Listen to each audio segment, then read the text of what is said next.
Eccoci qua. Allora, Federconsumatori, Giovanna Capuzzo, presidente regionale Veneto dell'Associazione di Consumatori. Visto che è sui giornali di tutti i giorni, cioè proprio di quest'oggi, rincari nei prezzi dei supermercati, ora sembra intervenire anche la Guardia di Finanza, segnalazioni da parte di tante associazioni di consumatori, tanti veramente telespettatori hanno segnalato questo gravissimo problema, soprattutto pensionati che magari hanno una pensione molto bassa e persone senza stipendio in cassa integrazione. È un gravissimo problema questo. Dito puntato contro la GDO, ma non soltanto. Le interrompo un attimo perché l'audio non si sente. Eccolo qua, proviamo. Perfetto. Eccolo. Il problema dell'aumento dei prezzi è uno dei problemi che sono stati tenuti ovviamente all'attenzione dall'inizio della situazione di emergenza. Noi avevamo lamentato già da subito l'aumento ingiustificato dal nostro punto di vista inizialmente di tutti i dispositivi di sicurezza, quindi mascherine, igienizzanti, guanti, per poi passare gradualmente purtroppo ad un aumento che riguarda i generi alimentari e chiaramente adesso stiamo riscontrando anche i servizi, con la riapertura ovviamente di tutti gli uffici, di tutti gli esercizi e quant'altro, stiamo riscontrando purtroppo un aumento considerevole su gran parte ovviamente di beni e servizi venduti al consumatore. Che questo tra l'altro non trova una giustificazione, cioè ho capito che ci sono stati problemi di chiusura, però non è che la gente nel frattempo abbia guadagnato di più. Infatti la circostanza è abbastanza seria e grave, nel senso che la sensazione che abbiamo, e parlo di sensazione per usare un eufemismo, è che si voglia far ricadere sul consumatore finale o il mancato guadagno o l'aumento dei costi che effettivamente anche noi abbiamo riscontrato nella gestione e nella tenuta dell'attività. Se non altro abbiamo visto, le porto un semplice banalissimo esempio.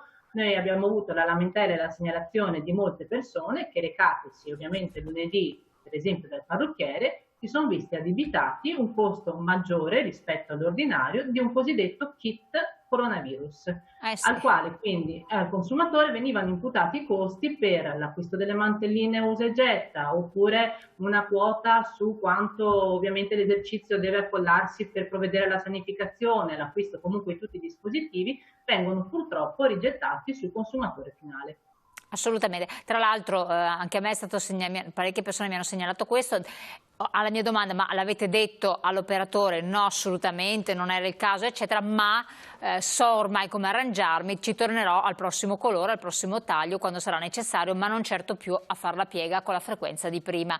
Quindi questo va ovviamente esatto, è un circolo vizioso, chiaramente, è un problema che non ha una soluzione, ovviamente. Per quanto riguarda poi, ritornando alla questione dell'aumento dei prezzi, soprattutto sulla grande distribuzione e sui generi, per lo più ne abbiamo riscontrato segnalazioni e verificato anche di persona un aumento su frutta e verdura. Noi avevamo per esempio chiesto già un mese fa, unitamente ad altre associazioni che sono iscritte al Comitato regionale dei consumatori utenti, la costituzione di un osservatorio prezzi, in modo tale da poter unificare anche una forma di tutela e monitoraggio dell'andamento dell'applicazione dei prezzi e poter tempestivamente prevedere e provvedere per ovviamente far sì che queste situazioni venissero subito ovviamente stoppate.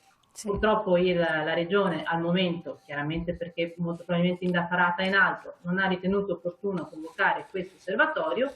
Di conseguenza noi associazioni stiamo chiaramente monitorando quotidianamente la situazione e provvediamo a fare ovviamente le dovute segnalazioni a chi di competenza. In questo caso è stato visto, ne è stata data notizia anche sui giornali, come diceva lei stessa, la Guardia di Finanza sta provvedendo ovviamente a fare le indagini del caso. Perfetto, comunque è bene che i cittadini si mettano a contatto con voi, che facciano le dovute segnalazioni in modo che poi voi di volta in volta possiate provvedere perché non è ammissibile una cosa, è una speculazione, perché poi tra l'altro gli alimenti sono quelli che non hanno mai chiuso, non hanno neanche giustificazione di una ipotetica crisi, di una mancanza nei mercati e tutto, per cui è veramente paradossale. Troviamo beni di prima necessità, come le diceva, l'insalata più 8-10%, la pasta più 10%, le mele mele più 12%, c'è veramente anche beni, non so, lo zucchero dal 3 al 5%, con la farina addirittura al 15%. Sì. È vergognoso, a dir poco. Allora, detto questo, qui provvederanno ovviamente le autorità preposte, ma voi segnalate la cosa. Viaggi, questa è un'altra questione che si sta trascinando da un po' di tempo. Sì, sì. Il problema viaggi è un problema che di fatto, le dirò, non si sta neanche ancora risolvendo.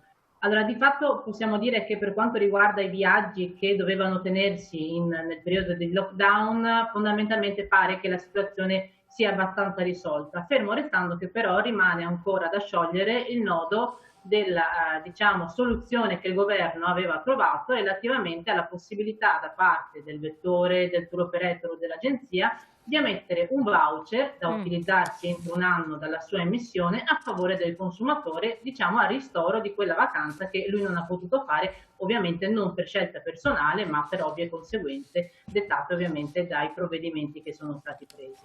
È chiaro che però in una situazione in cui ci troviamo ora, dove gran parte delle famiglie si trovano attualmente e si troveranno molto probabilmente anche in futuro ad affrontare delle situazioni insomma economicamente non serene e non facili, sicuramente non le stesse che vivevano nel momento stesso in cui hanno scelto di acquistare il pacchetto turistico piuttosto che il viaggio. Motivo per il quale noi stiamo cercando di spingere affinché ci possa essere una restituzione in termini monetari piuttosto che nel riconoscimento di un voucher o comunque di questo buono per un acquisto futuro. Ecco, prego. I problemi però permangono adesso per quelli che hanno viaggi prenotati per i prossimi periodi. Sì. Perché abbiamo visto che giustamente molte persone, anche a titolo cautelativo personalmente, si sentono non proprio sicuri nel dover scegliere di ovviamente affrontare un viaggio, molte volte anche in mete molto lontane rispetto all'Italia. Il problema è che attualmente le normative non coprono ovviamente viaggi che riguardano per esempio il mese di settembre o il mese di ottobre. Noi vediamo che ci sono purtroppo molte persone che si trovano in questa difficoltà, nel senso che loro intenderebbero ovviamente risolvere il contratto, non effettuare più il viaggio, aspettando ovviamente dei tempi migliori, però non sono ovviamente tutelati da nessuna norma, ovvero in questo caso vengono applicate quelle che sono le condizioni del contratto ordinario. Quindi in caso di cancellazione, come succede spesso, insomma, sono previste ovviamente dei pagamenti di penali in base a ovviamente quanta distanza c'è tra la richiesta di annullamento ed il viaggio. Questo è penalizzante per il settore stesso dei viaggi? Perché è penalizzante assolutamente, quindi noi ci troviamo anche in una situazione abbastanza scomoda, nel senso che se volessimo considerare in termini generali, tutelare anche il sistema economico, è chiaro che per noi andrebbe meglio il riconoscimento del voucher così come è stato fatto. Di contro però, se consideriamo la situazione del soggetto singolo, è chiaro che dobbiamo in qualche modo cercare di tutelare anche questo e consentirgli insomma di avere una situazione economica anche un po' più serena. Abbiamo visto segnalazioni di persone che adesso chiaramente hanno perso il lavoro, non hanno assolutamente nessun tipo di entrata e chiaramente quando loro avevano acquistato il viaggio si trovavano, come dicevo prima, in situazioni economiche ben diverse rispetto adesso e poter rientrare di quelle somme che loro anticipatamente avevano già versato per alcuni rappresenta anche, come dire, un sollievo e una possibilità di affrontare anche le spese ordinarie che al momento si trovano effettivamente in difficoltà a poter affrontare.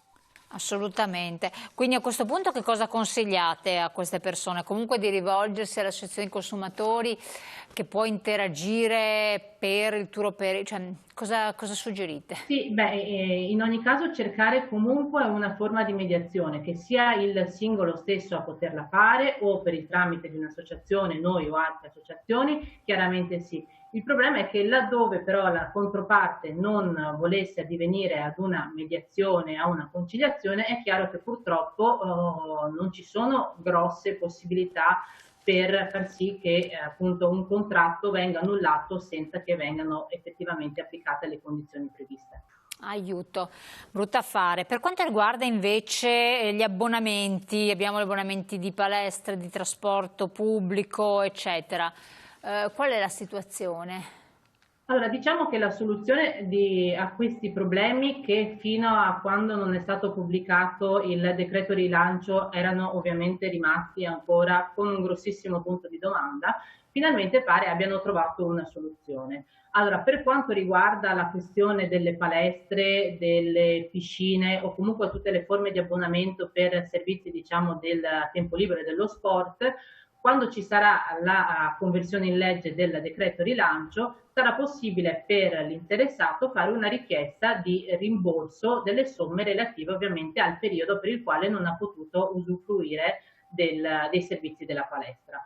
Sarà possibile in questo caso avere o un rimborso in termini economici o, come nel caso dei viaggi, l'emissione di un voucher da poter spendere all'interno della struttura stessa, anche questo all'interno ovviamente dell'anno dalla sua emissione, fermo restando che da qui alla conversione in legge potrebbero nel frattempo intercorrere ulteriori modifiche.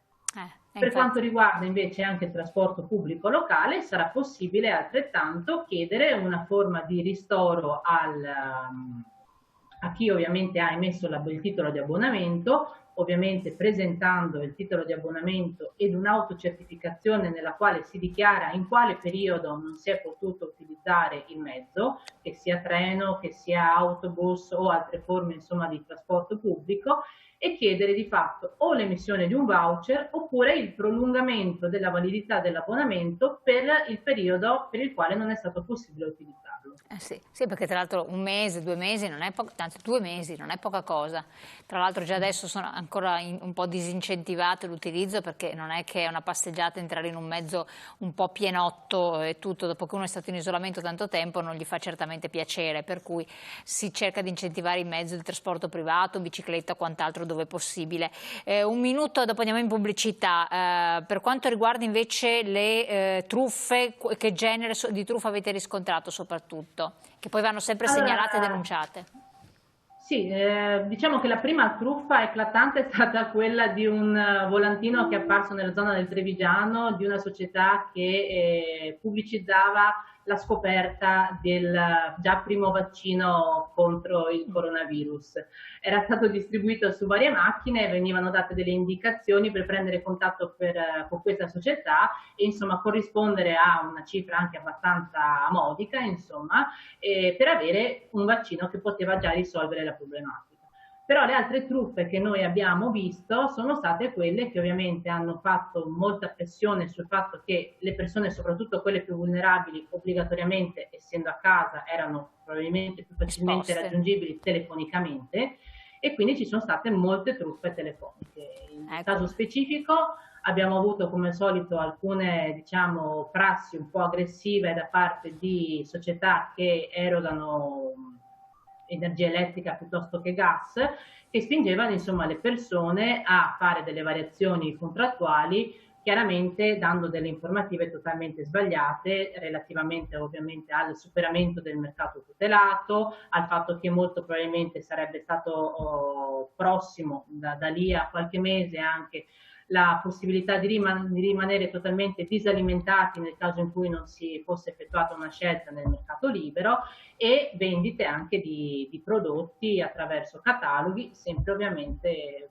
facendo molta pressione sul fatto che le persone erano a casa e molto probabilmente avevano anche bisogno di avere un contatto diverso ovviamente da quello dell'ambito familiare, e quindi abbiamo avuto situazioni in cui effettivamente anche il livello di attenzione era abbastanza sceso e siamo dovuti intervenire insomma per annullare alcuni contratti fatti in maniera forse un po' troppo leggera e sicuramente sul fattore fiducia. Assolutamente, la interrompo un attimo, torniamo poi insieme, pubblicità pochi secondi.